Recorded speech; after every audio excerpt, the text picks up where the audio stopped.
Halo, kita jumpa lagi di channel Welines Bayang Official. Kembali kita melanjut soal-soal pembahasan tentang SKB dan juga soal hukum kebidanan. Kali ini topik kita adalah tentang Undang-Undang Kebidanan.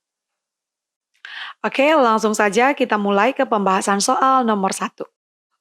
Pengaturan mengenai pelayanan kesehatan oleh bidan maupun pengakuan terhadap profesi dan praktek kebidanan sehingga mendapat perlindungan dan kepastian hukum dirumuskan dalam A.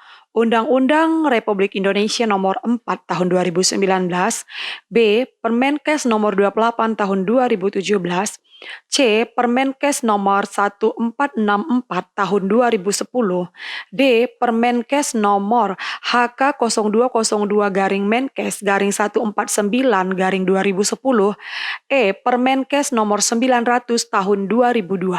Oke, di sini jawaban yang paling tepat itu adalah A, ya. Undang-Undang Republik Indonesia Nomor 4 Tahun 2019.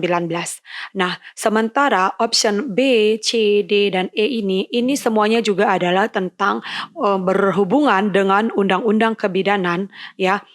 Untuk yang option E, ya saya akan terangkan, ini adalah Permenkes Nomor 900 Tahun 2002, di mana ya pada tahun 2002 ini Permenkes 900 ini adalah tentang registrasi dan praktik bidan, ya, tentang registrasi dan praktik bidan, ya. Jadi pada saat zaman tahun 2002, waktu saya masih zaman kuliah akbid, ya, kami masih mempelajari tentang Permenkes 900.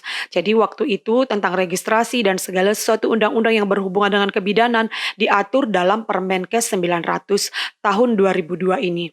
Kemudian, ya sejak setelah itu muncullah yang option D ini, yang D ya, Permenkes nomor HK 0202 Menkes yang 149 2010 ini adalah setelah Permenkes 900, ya. Kemudian tidak lama setelah itu, masih di tahun yang sama, tahun 2010, yang muncul Permenkes 1464. Nah, jadi sejak munculnya Permenkes 1464 ini menggantikan tentang Permenkes 900. Nah, kemudian tahun 2017 muncul lagi Permenkes nomor 28, ya, Permenkes nomor 28 tahun 2017. Nah, sejak munculnya Permenkes nomor 28 tahun 2017 selalu ditampilkan seperti ini, ya. Saya tampilkan di sini bahwa pada Permenkes nomor 1646 ini, ya, dinyatakan, ya, bahwa Keputusan Menteri Kesehatan Nomor 900 tentang registrasi praktik bidan yang berkaitan dengan perizinan dan praktik bidan, ya, dicabut dan dinyatakan tidak berlaku. Jadi artinya kalau muncul satu undang-undang yang baru, ya, jadi yang lama itu sudah dicabut dan dinyatakan tidak berlaku. Nah, namun, ya, Undang-Undang Republik Indonesia Nomor 4 Tahun 2019 di sini tidak ada dinyatakan bahwa Permenkes Nomor 28 2017 ini sudah tidak berlaku. Jadi pada Undang-Undang Nomor 4 Tahun 2019 ini merupakan undang-undang yang paling lengkap, seluruh tentang kebidanan sudah ada di dalamnya. Jadi jawabannya adalah A. Oke, soal nomor 2.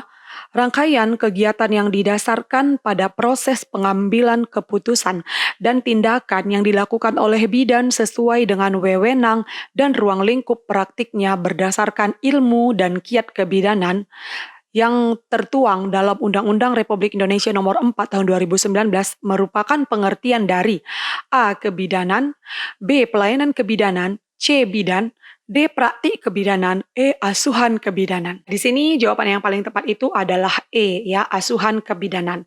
Nah, saya akan tampilkan pengertian dari masing-masing option, ya, yang tertuang di dalam Undang-Undang Nomor 4 Tahun 2019 ini, ya, bahwa pada pasal 1 diterangkannya, kebidanan itu adalah segala sesuatu yang berhubungan dengan bidan. Ya, jadi kebidanan segala sesuatu yang berhubungan dengan bidan dalam memberikan pelayanan. Nah, kalau pelayanan kebidanan itu adalah bentuk pelayanan profesional, ya, bentuk pelayanan profesional. Sementara kalau bidan, ya, bidan itu adalah seorang perempuan, ya, seorang perempuan yang telah menyelesaikan program pendidikan kebidanan baik dalam negeri ataupun luar negeri dan diakui secara sah oleh pemerintah pusat dan telah memenuhi persyaratan untuk melakukan praktik kebidanan. Ya, jadi ini mungkin sudah biasa kita mendengar pengertian dari bidan, namun kadang suka terbalik-balik, ya. Jadi harus diingat masing-masing KPN ataupun kata kunci dari masing-masing pengertian ini. Dan kalau praktik kebidanan itu adalah kegiatan pemberian pelayanan. Nah, yang pertanyaan tadi, itu adalah asuhan kebidanan. Jadi asuhan kebidanan itu dia lebih spesifik lagi merupakan rangkaian kegiatan. Dia lebih, spesifik lagi ya, itu adalah rangkaian kegiatan yang didasarkan pada proses pengambilan keputusan yang di situ juga melibatkan tadi tentang, ilmu ya dan kiat-kiat kebidanan. Jadi itu merupakan pengertian dari asuhan kebidanan. Jadi jawabannya adalah E. Oke, soal nomor 3 ya. Bukti tertulis yang diberikan oleh Konsil Kebidanan kepada bidan yang telah diregistrasi seperti tertuang dalam Undang-Undang Republik Indonesia Nomor 4 Tahun 2019 merupakan pengertian dari A. Sertifikat kompetensi, B. Sertifikat profesi, C. Registrasi, D. Surat tanda registrasi, E. Surat izin praktik bidan.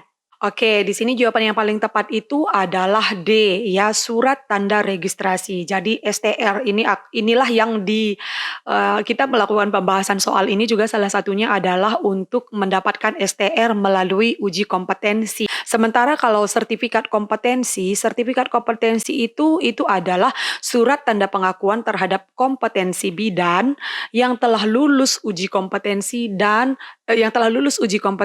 untuk melakukan praktik kebidanan. Jadi artinya nanti sertifikat kompetensi itu kita peroleh setelah kita mendapat STR, ya kan?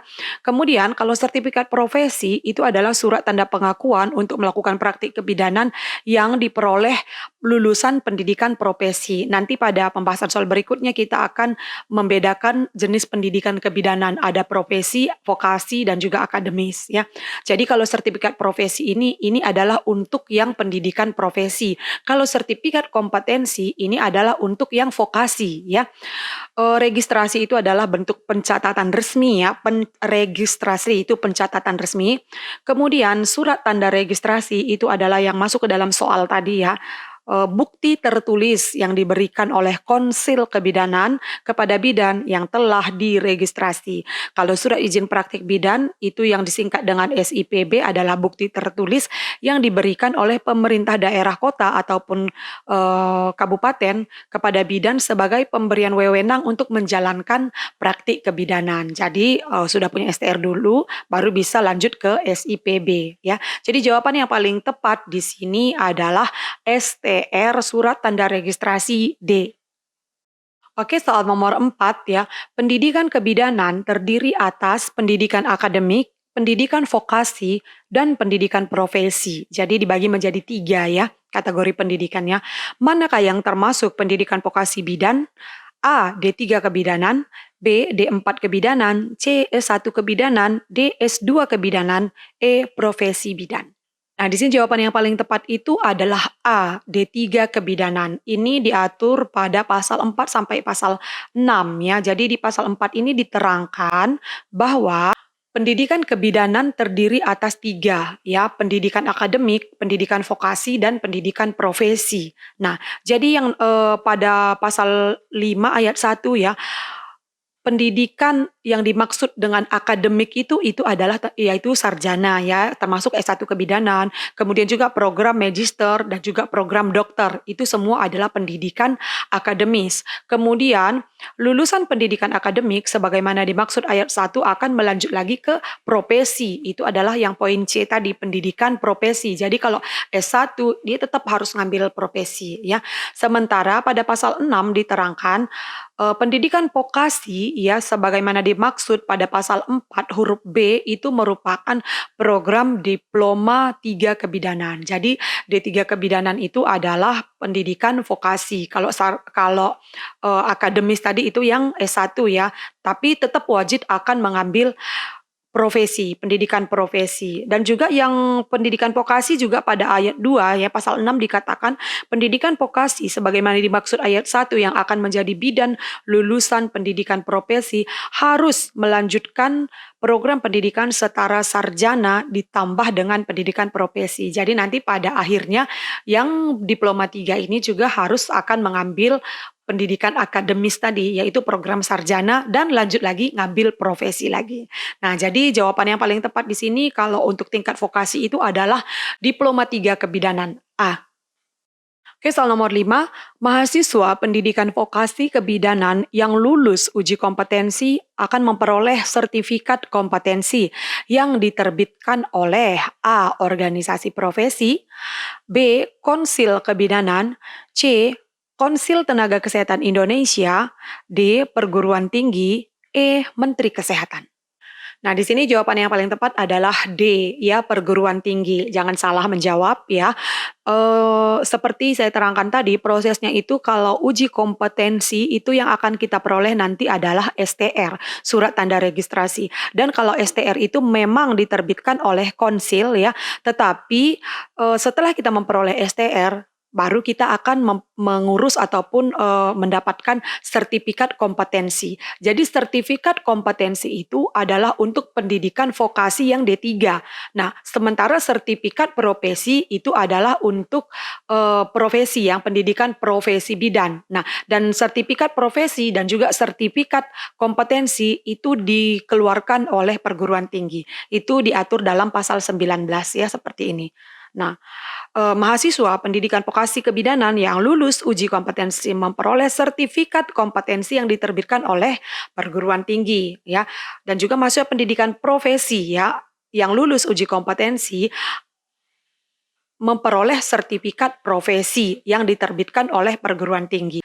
Oke, demikian dulu pembahasan kita kali ini tentang Undang-Undang Kebidanan. Mungkin kita akan lanjut lagi di bagian yang kedua, masih tentang Undang-Undang Kebidanan, karena mungkin saja ini akan keluar bukan hanya di SKB, tapi di Hukum Kebidanan juga ini bisa saja keluar, karena ini masih terkait tentang kebidanan. Ya, jadi terima kasih bagi kamu yang sudah nonton channel Welina Sembayang Official. Hai, kami asisten Mama setiap syuting. Bantu subscribe channel kami juga ya teman-teman.